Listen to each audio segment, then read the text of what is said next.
నమస్తే welcome to APN digital exclusives. ఎవరి కోసం వారు కష్టపడడం అనేది సహజం. భూమిపై మానవ పుట్టుక నుంచి నా అనే దానికోసమో లేదా నా అనుకున్న వారి కోసమో జీవితాంతం కష్టపడుతూ ఉంటాం. చాలా కొద్ది మంది మాత్రమే ఉన్నతంగా ఆలోచిస్తారు. పరుల కష్టం చూడలేక వారి కోసం ఏదో ఒకటి చెయ్యాలి అని తప్పిస్తారు. స్వార్థం లేని అలాంటి వారు చాలా అరుదుగా ఉంటారు. ఏ స్వార్థం ఆశించకుండా పరుల మేలు తలిచే అలాంటి వారి జన్మ నిజంగా ధన్యమే. తాజాగా అలాంటి ఓ మహత్ కార్యానికి శ్రీకారం చుట్టింది ఓ మహిళ. పిల్లల గొంతు తడపడానికి ఏకంగా 55 ఏళ్ల వయసులో బావిని తవ్వడానికి పారా పలుగు చేతపట్టి భగీరథ ప్రయత్నాన్ని మొదలుపెట్టింది.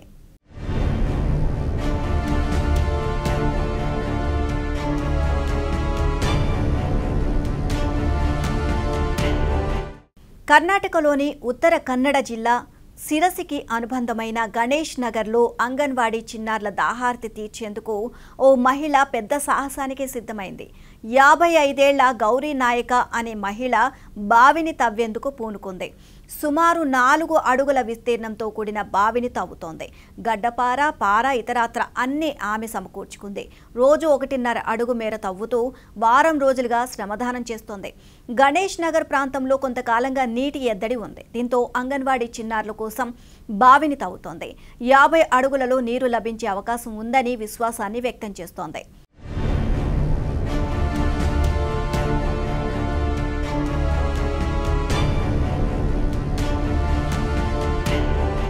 ఇక్కడి అంగన్వాడీ కేంద్రంలో 15 మంది పిల్లలు ఉన్నారని, హుత్గార గ్రామ పంచాయతీ నుంచి 2 రోజులకోమారు నీరు వదులుతున్నారు అని అంగన్వాడీ కేంద్రం టీచర్ జ్యోతి నాయక తెలియజేశారు. నీరు తాగేందుకు మాత్రం ప్రతిరోజు బయట నుంచి తెచ్చుకోవాల్సి వస్తుందని వాపోయారు. ఈ నేపథ్యంలో గౌరీ నాయక ఇక్కడి నుంచి సమస్యను గుర్తించి స్వచ్ఛందంగా శ్రమదానం చేస్తున్నారని అన్నారు. 6 ఏళ్ల క్రితం గౌరీ నాయక ఎంతో శ్రమకోర్చి సుమారు 65 అడుగుల మేర బావిని తవ్వింది. అందులో ఎట్టకేలకు నీరు లభించాయి. తాజాగా పిల్లల కష్టం చూడలేక గౌరీ తాజాగా మరో బావిని తవ్వుతోంది. ఆమె అసామాన్యమైన పట్టుదలకు నెటిజన్లు ఫిదా అవుతున్నారు. చిన్నారుల గొంతు తడపడానికి 55 ఏళ్ల వయసులో ఎంతో కష్టపడుతున్నావు తల్లి అంటూ కామెంట్లు చేస్తున్నారు. పక్కన వారి గురించి కనీసం ఆలోచించని ప్రస్తుత కాలంలో పిల్లల గొంతు తడపడానికి తల్లి చేస్తున్న ప్రయత్నం నిజంగా అసమానమైనదే. ఇది వాళ్ళ ABN digital exclusives. Keep watching ABN.